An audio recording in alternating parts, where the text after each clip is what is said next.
When it's after midnight, we aren't allowed to go downstairs alone. The town I live in is nice enough. It's quiet.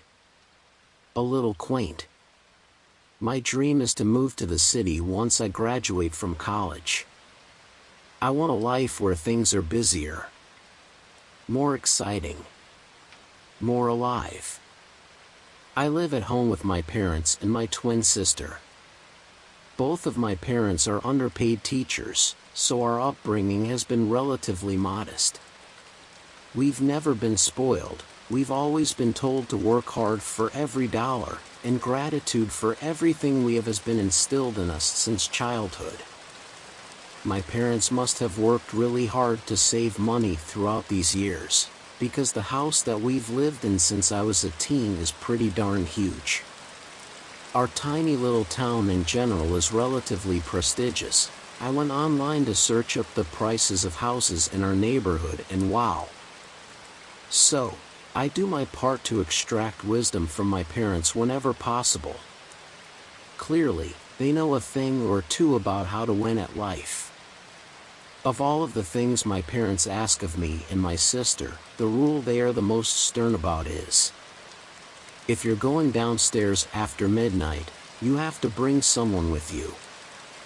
Ever since we first moved to this house, they would remind us of this rule every chance they got. They'd randomly bring it up at the dinner table, or before we'd go off to school. Sometimes, if they heard footsteps in the hallway at night, one of them would get up from bed and walk with us to wherever in the house we were going.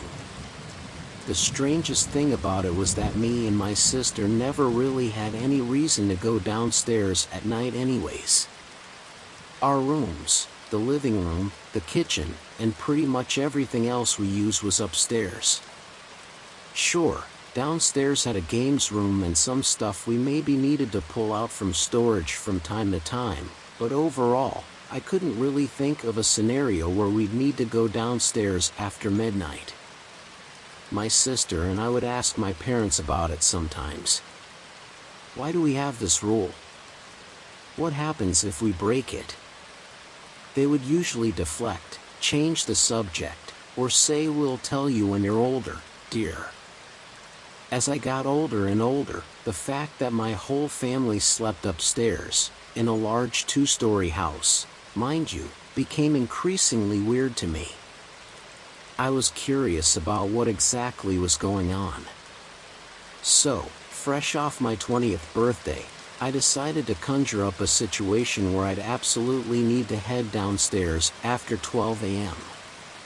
Mom, I left my laptop in the games room and I need to polish up a paper that I'm submitting tomorrow. Lame excuse, I know. She was skeptical and pushed back a little bit. Can I get up early tomorrow and finish up the essay in the morning? Why did I leave this assignment until the last minute? I was able to assuage these questions pretty easily. I thought it was due 2 days from now. I thought my laptop was in my room. I'm a little bit stressed and I won't be able to sleep if I don't finish it, etc., etc., so she ultimately obliged. We made our way down the small staircase and arrived at the door leading to the downstairs area. Before my mother opened it, she turned to me. Okay. He's likely going to latch onto me. Make sure I don't open the door to the backyard, okay? Make sure I'm with you at all times. You can pull me if you need to. I thought she was kidding. She opened the door. Our downstairs area has another small living room, a small kitchen, and a hallway that leads to our games room and our storage area. I'd accidentally left my laptop in the games room, so as we entered, I immediately turned towards the hallway. I thought my mom would follow me. Instead, I saw her, just standing there. Shivering. Jittery. Her gaze was fixed on the window in the kitchen. It's a big window, with the blinds usually pulled up. The window was a peek into our large, mostly empty backyard. I looked at my mom confusedly, as she continued her uninterrupted stare. Slowly, she started walking to the door to our backyard. "Mom, what are you?" That's when I saw him, pressed against the window from the outside. His face was obscured by the darkness, but I could see his eyes.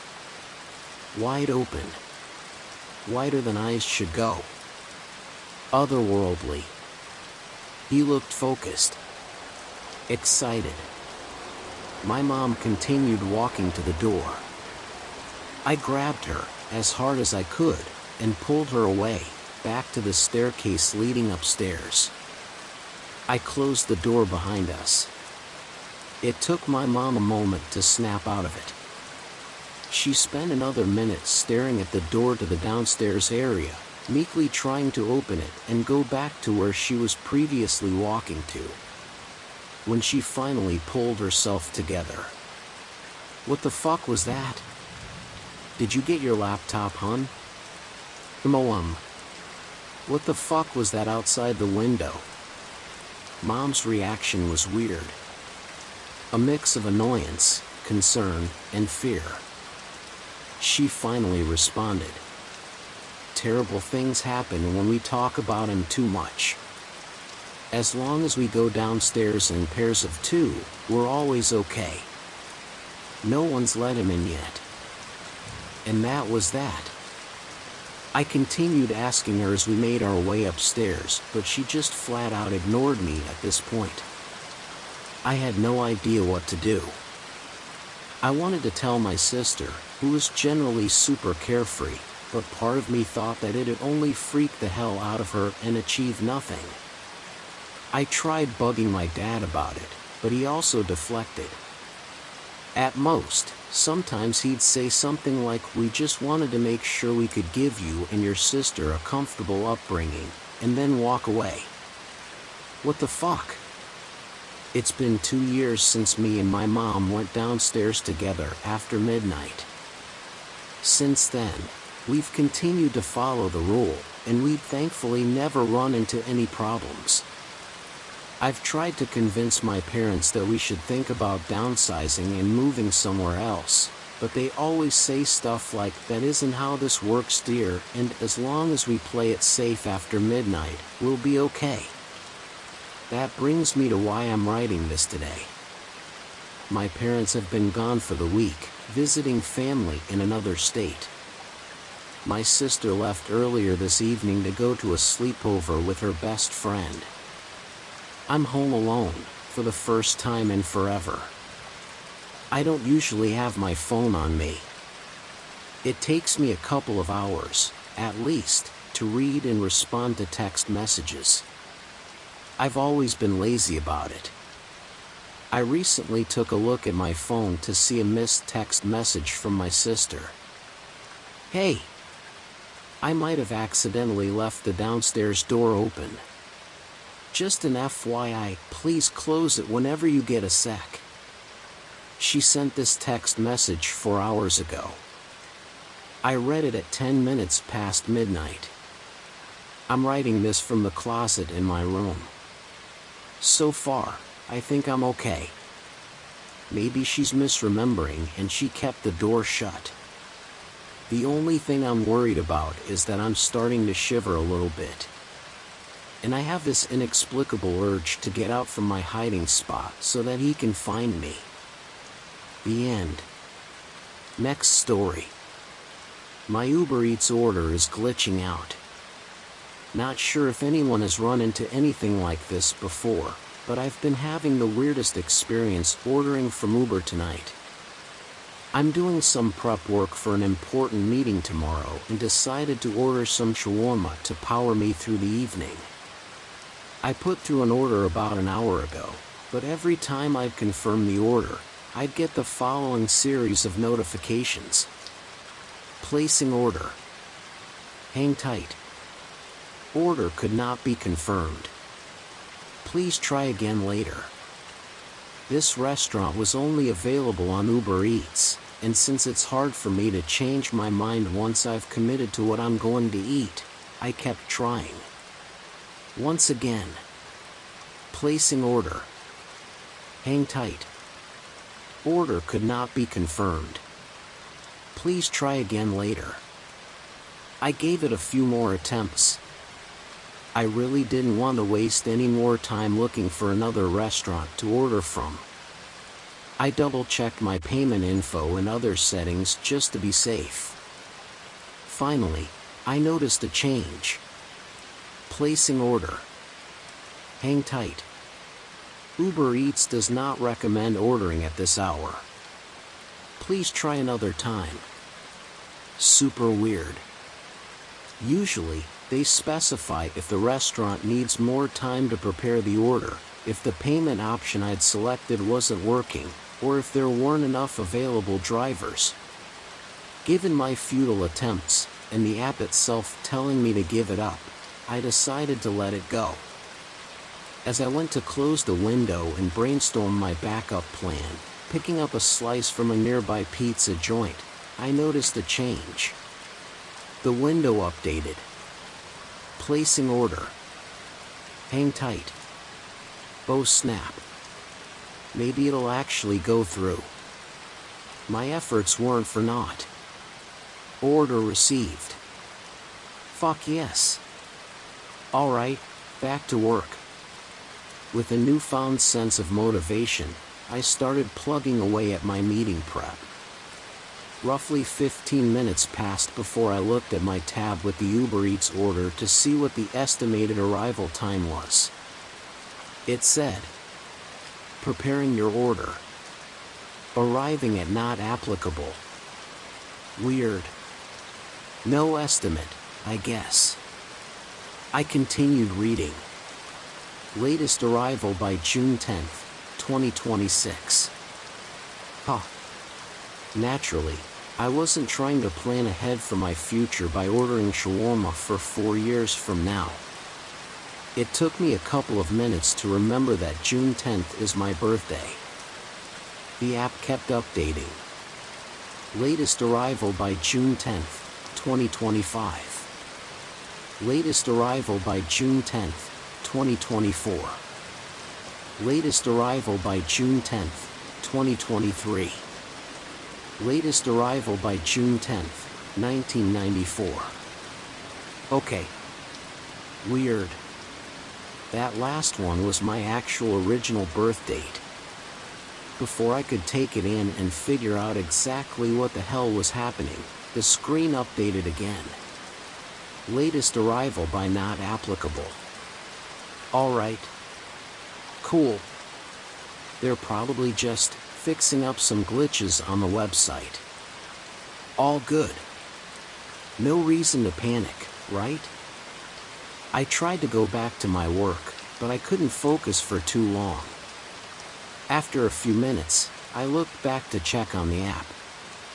I wasn't sure if I'd just missed this before, but the app was starting to look strange.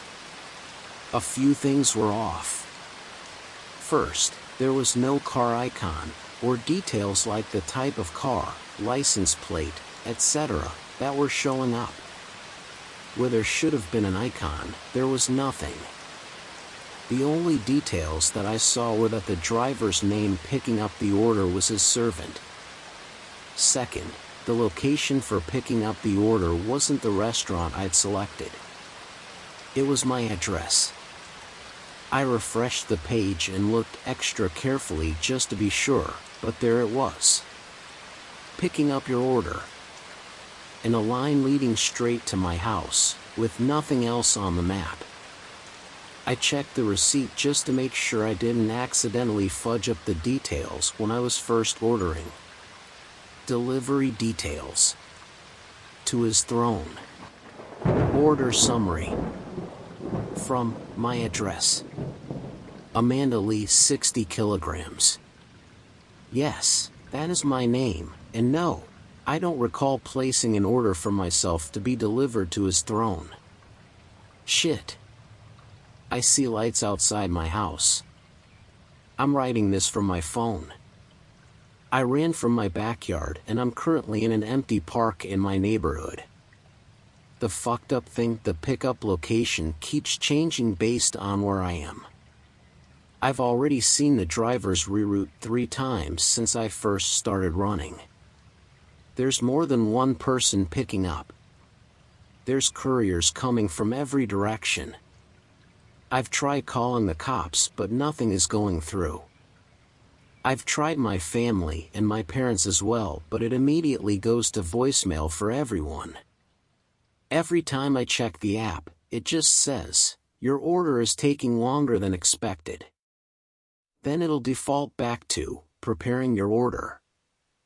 I'm starting to feel a presence around me. Fuck. This is just some weird prank, right? Am I losing it? It just updated again.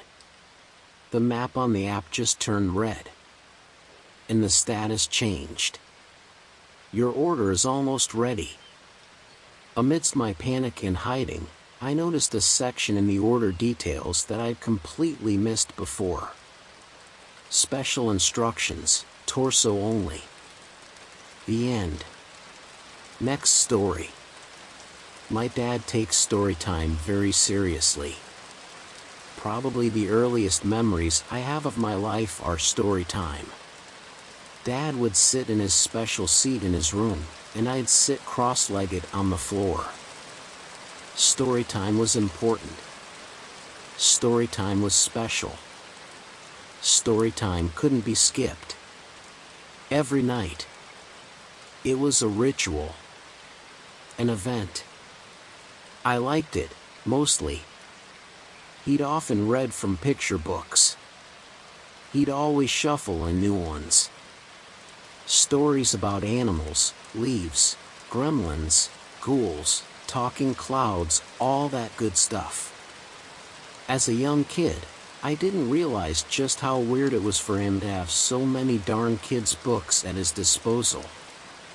Anyways, there was one important rule that always came with his nightly storytelling. Whenever he shared a tale, I wasn't allowed to get distracted. In the earlier years, it felt like he was much more lax about this. If I yawned or dozed off, he was pretty forgiving. But if I interrupted him, saying I was hungry or bored or wanted to play video games, he'd shut me down quickly. He'd stare at me from his chair. An intense, angry glare. Then, with my full attention, he'd simply say, "What would the uninvited guests think about this?" Naturally, I didn't have a great answer to this question. At first, I assumed it was just an expression akin to saying it's raining cats and dogs, some phrase that sounded like nonsense, but one that I'd understand when I was older. Either way, I ended up becoming a pretty good listener after months of this ritual, and started to really relish these moments with my dad. The stories themselves were boring, sure, but he'd always work hard to spice them up with great pacing and impassioned voice acting. It wasn't until I turned 9 that his storytime rules became much stricter. At this point, if I got itchy and looked down at my arm to scratch it, he'd snap his fingers, then glare. What would the uninvited guests think about this? If I noticed a snowfall happening outside, my eyes briefly darting to the window, it would be another snap of his fingers, another disapproving look, and another mention of uninvited visitors. I'd even learned to stare right at him, nodding intently at the appropriate story beats while my mind was off wondering about something else. Still, he'd somehow be able to catch it. Innocently, I brought this up to some of my close friends at school, who found the whole thing, including the fact that he still read stories to me, nightly, even a bit weird. My curiosity flamed, and I brought it up to him at dinner one day. "Dad, why is story time so important?" He didn't look up to answer. Fork with mashed potatoes in one hand, that day's paper held out in front of him in the other. "It'll make you smarter. When you grow up, you'll be thankful about it." the answer didn't really quell my curiosity. I pressed on a bit more. "And you really need me to pay attention the whole time?" "Yes. Without a doubt." Not a particularly detailed answer from the old man. If this paints a strange picture about my pops, I do want to make something very clear. He was a great dad. He was always there when I needed him, whether it was for help on my homework or as a shoulder to cry on for something my 9-year-old self thought was the end of the world. He was supportive with all my hobbies, dorky as they were, and never seemed interested in forcing a particular worldview on me. There were only 2 topics he was guarded about: talking about my mom, who died giving birth to me, and of course, the stories. Once I hit 10, he ditched the picture books altogether. The next stories were all ones he came up with himself. They were interesting, to say the least. I can recall a few of them that left greater impressions on me, for reasons I'll get into soon. The first was the story about the werewolf who should have known better. This werewolf had sharp teeth, sharp claws, and a big heart, like all the werewolves that came before him. He'd heard all the tales about townsfolk crying foul about the wolves and blaming them for various ills, but he brushed them aside. This werewolf was an optimist. One fateful day, he climbed down the hill to finally greet the townsfolk, but they chased him out with pitchforks and rocks. He realized quickly, much as he wished it weren't the case, that things hadn't changed. His story would be the same as those of wolves from generations past. The second story was about a boy who would freeze up in terror whenever there was an earthquake. Rather than dropping under the table and covering his head as he was supposed to, he'd instead stop in place, unable to move an inch. Noticing this, his mother decided to calm him with a story. Earthquakes, big and small, she told him, were all caused by a friendly giant in the sky. Small rumbles meant the giant was exercising, and bigger quakes meant the giant was bouncing on a trampoline. The stories were silly, but they helped the boy find some relief, and soon, he was able to consistently drop, cover, and hold, all while visualizing a fantastical picture in the sky. The most important story of the bunch was one he decided to save for a special night. At this point, I'd become the perfect listener. It was routine and instinct, and nothing could distract me. Even as my dad's storytelling antics got stranger and stranger. He'd turn the TV on midway through a tale and start slowly lifting the volume. He'd walk around the room as he spoke, bouncing a ball against the wall with increasing force.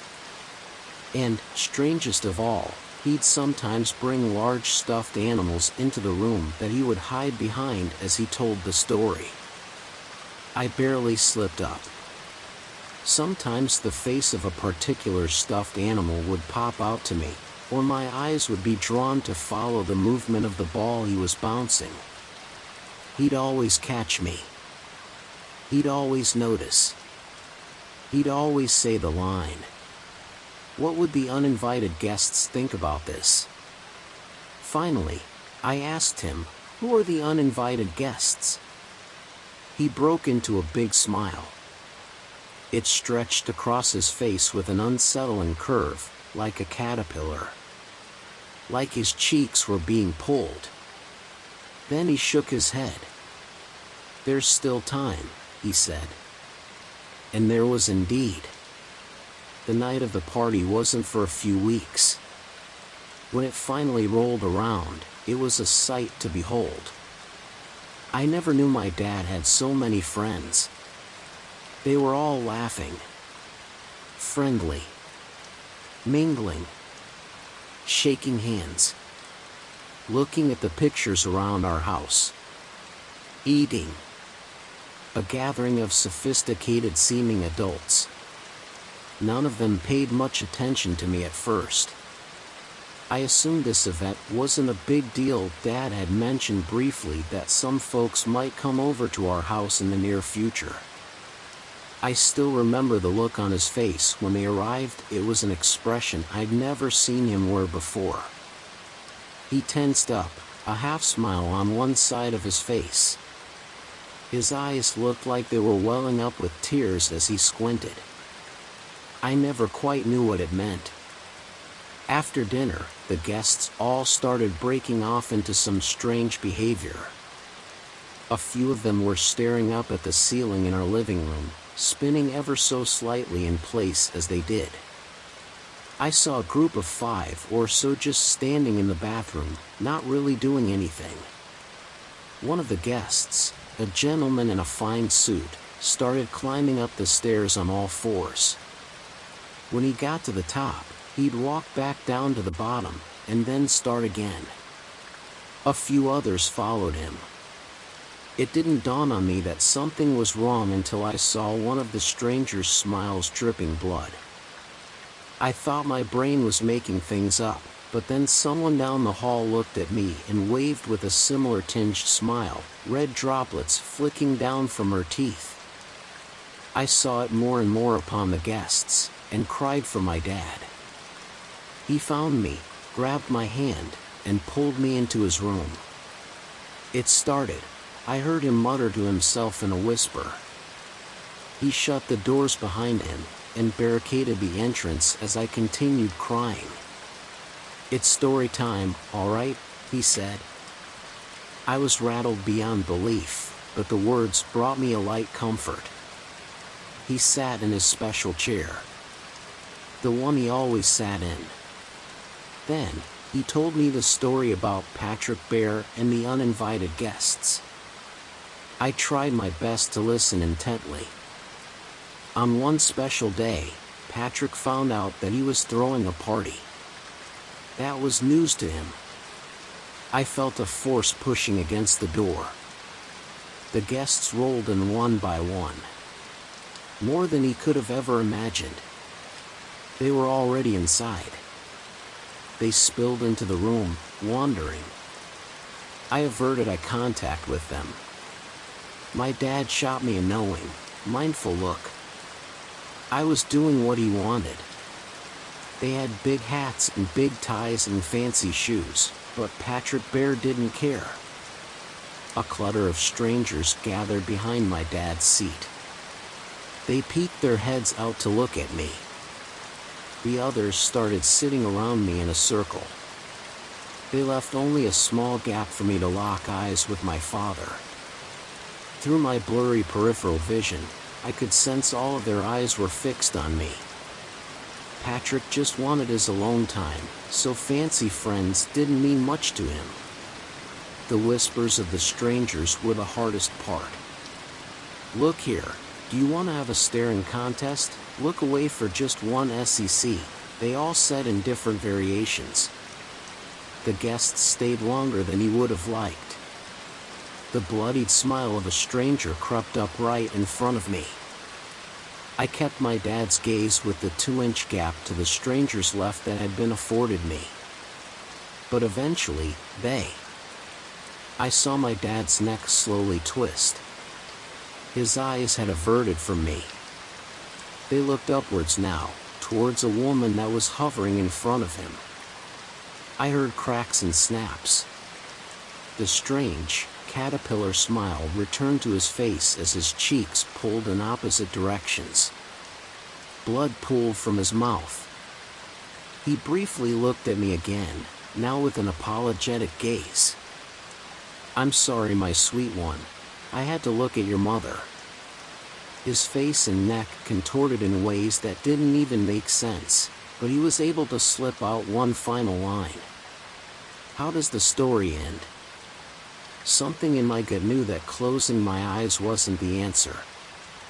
I was covered by the strangers, but still, I somehow looked ahead.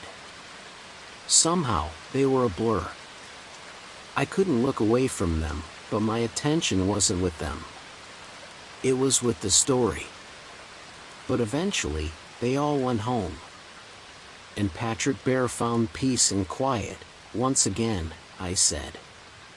A breeze blew through the window. The room was suddenly still. The house was empty. Everyone was gone. There was no sign of anything. No family photos, no children's books, nothing I recognized. Just generic furniture. When the cops found me days later, starved and confused, the story was that I was an orphan boy with no traceable lineage. Everything I told them about my dad, my upbringing, story time, and more, couldn't be proven in any way. I talked about my school, about the teachers and friends I had there, but no one mentioned could recall ever knowing me. For a while, I was convinced that I'd made up the whole thing in my mind. That I'd been abandoned by my parents when I was young, fled from an orphanage, and squatted in uninhabited properties living an imagined life.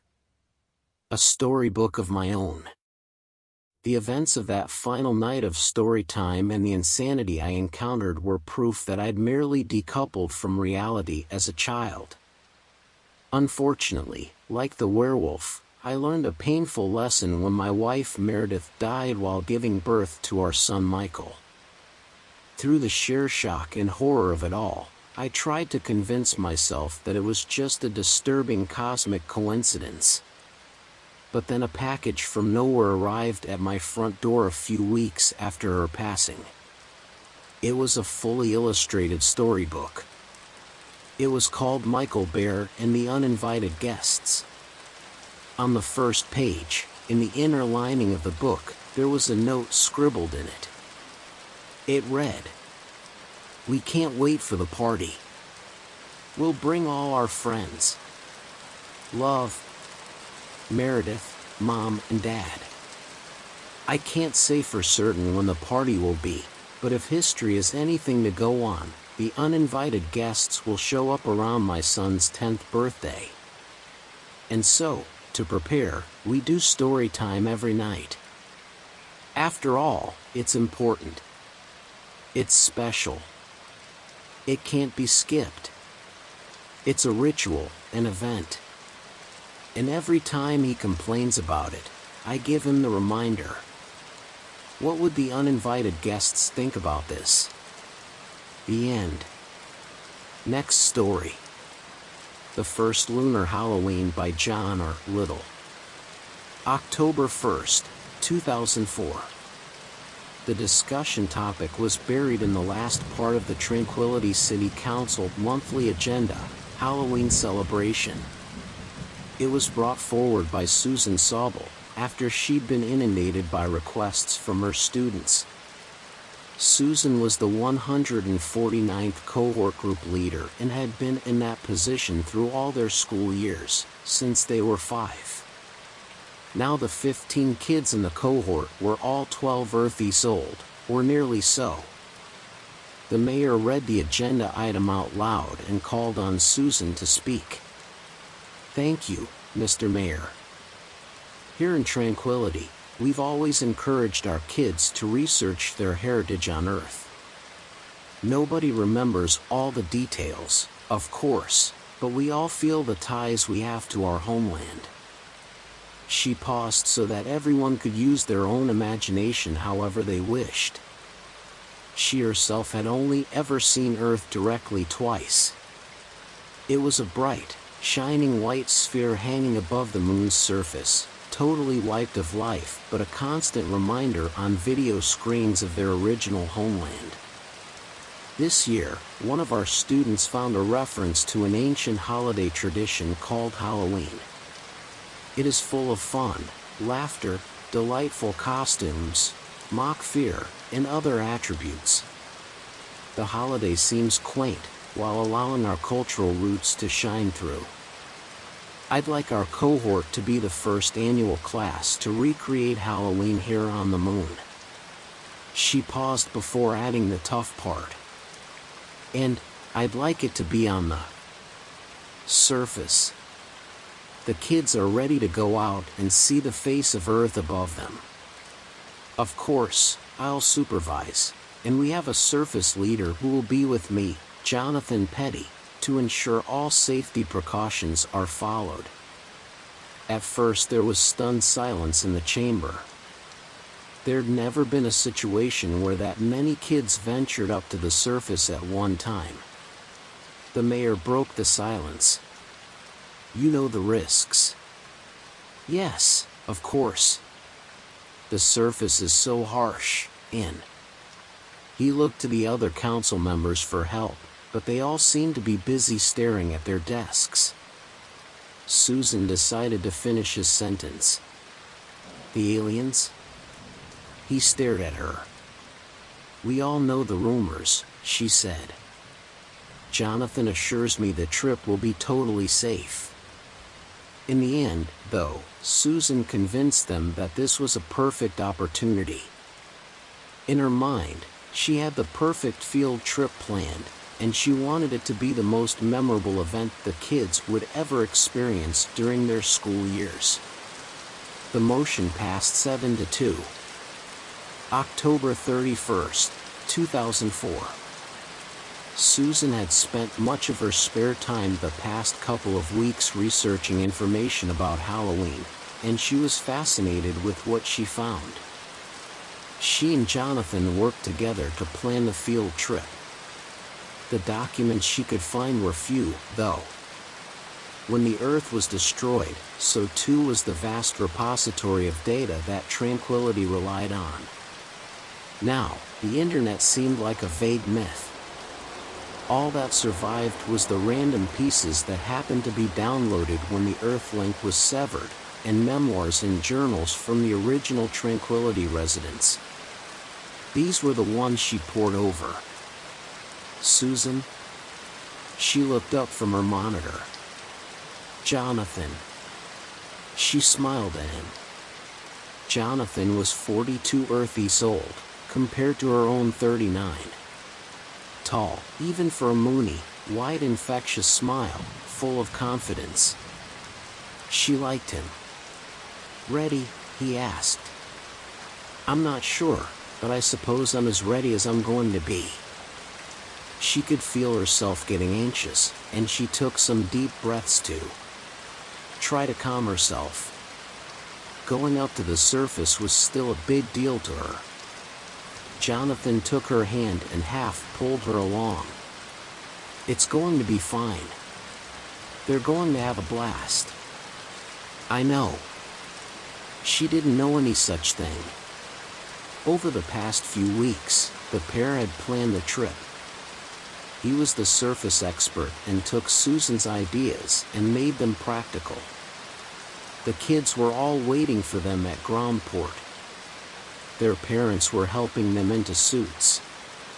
Most of the kids were taller than Susan, and it was sometimes a challenge to find a suit that fit each person perfectly, but after a while, everyone seemed happy. First step, decorations. "Okay, parents, you can leave now. Kids, you need to decorate each other's suits with your markers. Remember, the costumes used to be scary. Monsters, aliens, ghosts, whatever you like." The decorations took about an hour. Susan decorated the front of Jonathan's suit with a big mouth with 2 legs sticking out.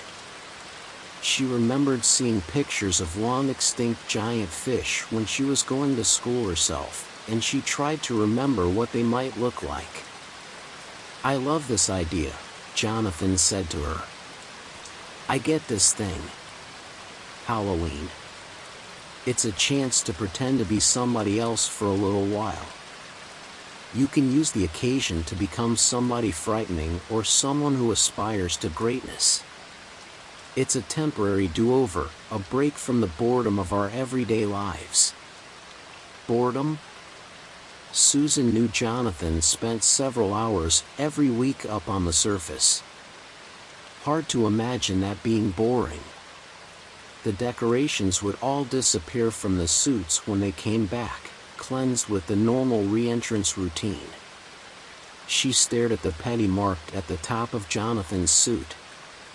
It was bright green, as was everybody else's name. Once outside, there would be no other way to tell everyone apart. "Okay, it's time," she called to the class. The suits were starting to get warm, but they couldn't activate the cooling system until their helmets were in place. "Can I ask a question?" Susan looked over and wasn't surprised to see it was Matt Wiley. He was always asking questions. "Of course," she answered. "What about the aliens? Aren't they up on the surface?"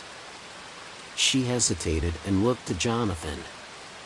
He nodded and answered, "There's no reason to believe the aliens are on the moon. That's an old myth with no facts to back it up." "Are you sure?" "I've been topside at least 50 times, and although there's a lot we don't know, we've never seen a single sign of any aliens here. As far as we know, they're all on Earth." A tiny voice carried from the back of the class, a voice Susan recognized immediately as belonging to her own daughter, Celine. "What if you're wrong?" Susan said, "Nobody is wrong. This is totally safe, so you just need to enjoy your first Halloween." They finished up and started to gather around the tube. Only 5 people at a time would fit, so Jonathan went first with 4 kids. The next 2 trips took 4 kids each, while Susan waited for the last trip with the final 2 teens, including Celine. As they rose up the 200 meters to the surface, Susan felt like she was leaving her life behind. Going upside never felt normal to her. It was leaving the safety of the underground city for the vast expanse of the surface. Nobody liked it. People belonged underground. When she left the tube, the earth was almost full, and it blasted enough light to cast shadows. She tried to ignore it. She had to watch the kids. Testing. "Can everybody hear me? Raise your hand if you can." Everyone raised an arm, some slower than others, but that was normal kid behavior. She knew they wanted to run and jump and explore, as she had the first time she herself visited the surface all those Earthies ago. Soon enough, there were surprises ahead, and she wanted them to enjoy them. So, remember, this is Halloween. It's intended to be scary and fun and thrilling and, well, mysterious. I know you all want to go run around and jump, but we're here to follow the Halloween path. Even though most of their helmets had darkened due to the bright earthshine, she could see the kids staring at her in wonderment. "Look at Earth," she said. "That was where our ancestors came from.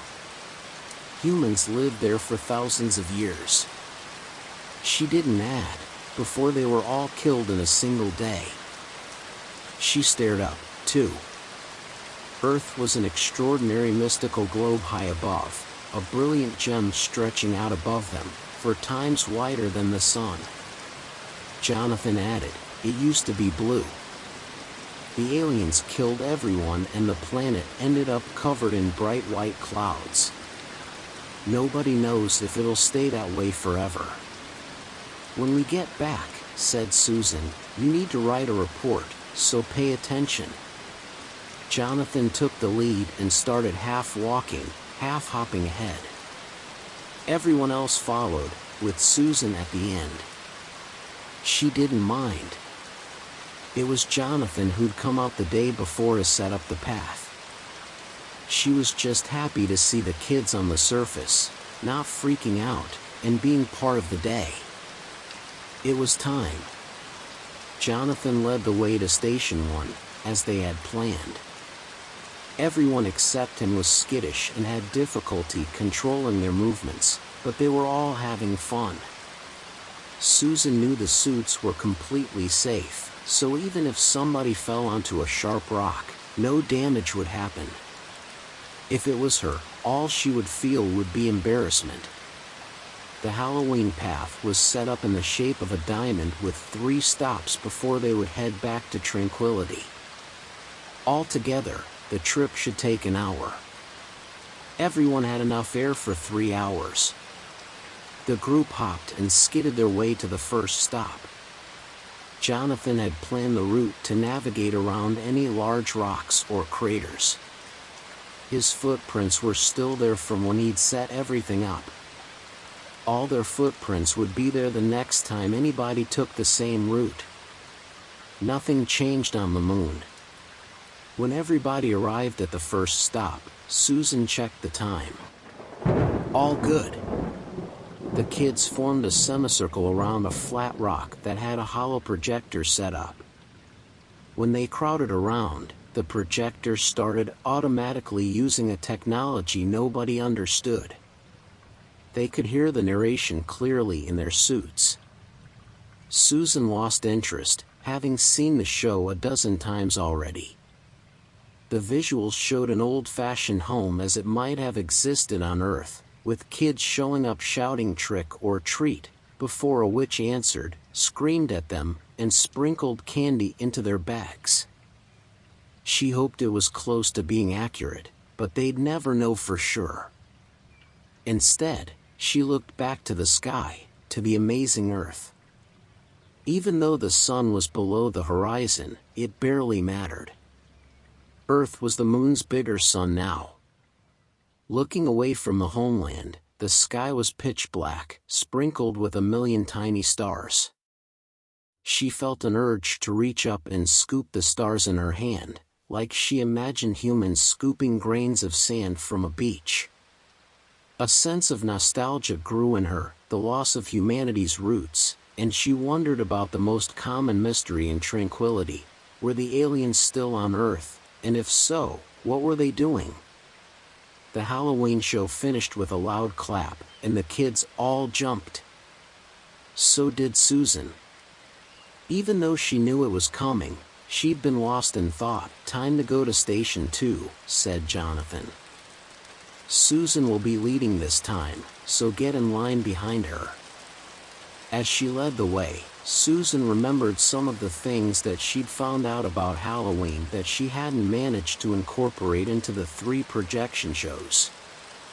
There just wasn't time to include bobbing for apples, Halloween kisses, razor blades and candy, pumpkin pie, orange and black, egging houses, whatever that was, theme parks, and 100 other topics that she'd dug up.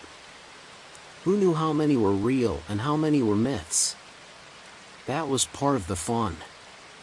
Besides, she needed to leave some things for the class to research on their own. She glanced back to be sure everyone was following her. It took another 10 minutes to get to the second stop, and Susan was starting to feel a bit winded. She wasn't used to traveling this way. When she got to the stop, the kids gathered around and started watching the second holocast. This one talked about traditions related to fortune tellers and diviners, as well as people telling ghost stories to scare younger children. Her favorite was how unmarried women sitting in a darkened room on Halloween night could look into a mirror to see the face of her future husband. If she saw a skull instead, she would die before marriage. She could remember the script word for word, since she'd written it, with Jonathan's help, of course. Suddenly she looked around and realized Jonathan was not there. She blinked and looked again, sure her mind must be deceiving her. But, no. The tension that had been building up inside her made Susan feel like she was going to explode. She gulped and tried to not react, so that she wouldn't scare the kids. "Jonathan?" No reply. Matt Wiley turned to look at her and then joined her as she hopped a bit in the direction they'd come. "Jonathan." Susan knew that there was panic in her voice, but she couldn't help it. "Miss Sobel?" Matt was beside her and had put a gloved hand on her shoulder. "It's okay, Matt. I think he just went to get something." I know, Matt said. He's the expert. The other kids were staring at them. Susan subconsciously looked for the girl with Sobel in bright green letters on her helmet. After another minute of no response from Jonathan, she said, "Let's backtrack a bit. Maybe he's nearby." They all started following along the messy footprints they had left. As they did so, Susan changed her frequency and asked Tranquility Central Communication if they'd heard from Jonathan. They had not. It was a stretch to call Tranquility a city. Only 2,000 people lived. They're all the people left alive in the solar system. The outpost had started as a mining camp before the invasion, pulling out a surprising amount of raw diamonds. Every woman on Earth had wanted an engagement ring with a diamond from the moon. Now Tranquility did no mining. Its sole purpose was survival of the remaining humans. About 200 meters back, they found where he'd left the path. 2 grooves led off to one side. They hadn't been there earlier. Susan felt dread, knowing with a weird certainty that the parallel grooves were from Jonathan's boots as he had been dragged. "Stay here," she said to the kids. Matt wanted to go with her, but she held out her arm to him, too. "I won't go far." The grooves curved back behind a crater that rose high above her head. She shuffled along slowly, and her heart jumped when she saw a helmet ripped apart, lying on the ground. On the faceplate, she could see Petty in the now familiar bright green color. Blood covered the whole area, a giant splatter of darkness. It had flash frozen in the frigid temperatures. The helmet itself had a giant jagged rip in it, like a ridiculous monster had taken a bite from it. Aliens. She wanted to scream, but she couldn't. She wanted to run, but it felt like her feet were nailed to the moon's surface. Jonathan. Whatever she said, the kids would hear. There was no sign of the rest of Jonathan's space suit, or of his body. There was a wide path that she could see continued to move around the crater into the emptiness beyond. She had to get the kids to safety without panicking them. Susan moved back to the front of the path, where the kids stared silently at her. "It's okay," she said.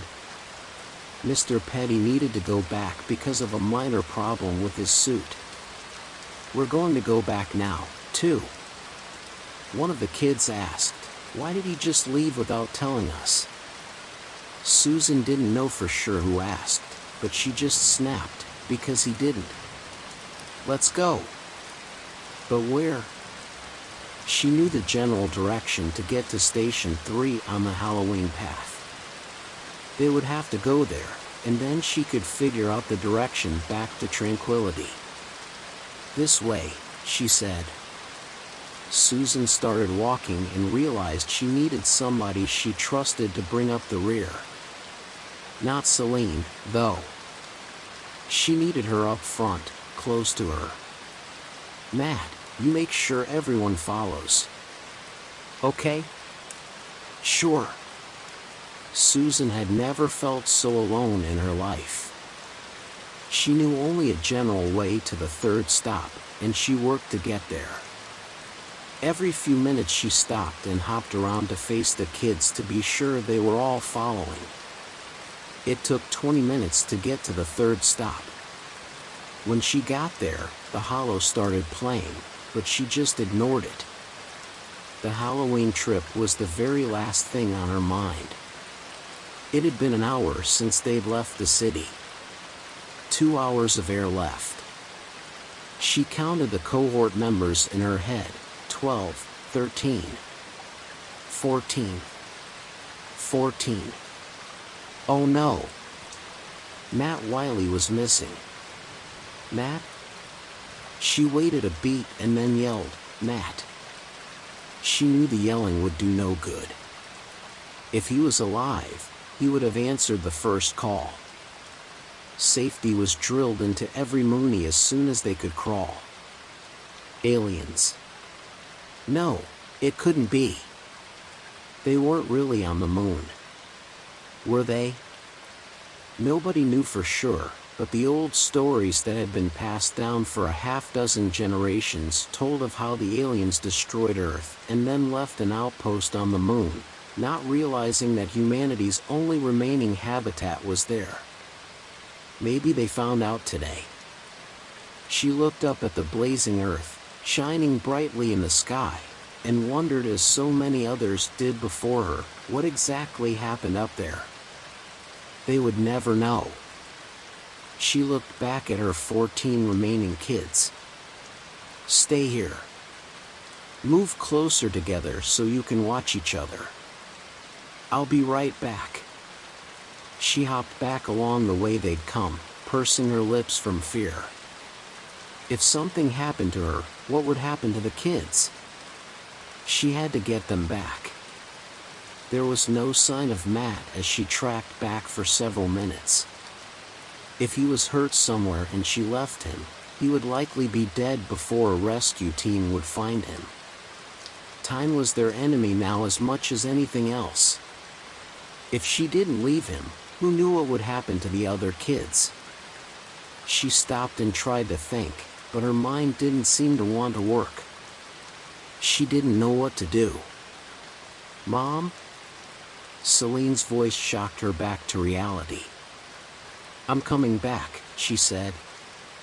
We're scared. I know. I'm almost there. The trip back to Groundport was the longest walk of Susan's life. She kept imagining Matt calling to her, but she knew it was never real. None of the remaining kids heard anything. She took the trailing position this time, and she kept constantly chatting about which direction to go, so the kids would know she was still there. When they got back to the port, she once again counted the kids. 14. Oh, God, how can I tell Matt's parents that I left him out there? She blinked away tears and forced herself to just work on the task at hand. She waited for the shaft to open and she loaded the first 5 kids inside. She made sure Celine was in that first group. Shortly, everyone was back inside in pressurized rooms. As per normal protocol, they were scanned and cleansed, and then they waited in a holding area. Susan thought about aliens. All the kids were chattering to each other, now that they were safely home. She knew they'd all been terrified on the surface, and she wondered if they'd ever feel comfortable going back again. As the mandatory hour-long quarantine period ended, a door slid open and they were free to leave. Standing in the doorway was Jonathan Petty. She thought she was hallucinating, or maybe that aliens had somehow entered his brain and were controlling his body. "Hi, everybody," he called. He was grinning widely, and 2 techies that walked into the room with him laughed along with him. What the hell? Susan stared but didn't know what to say. It's Halloween, remember? The kids all stared at him, as confused as Susan. Remember what I said about Halloween?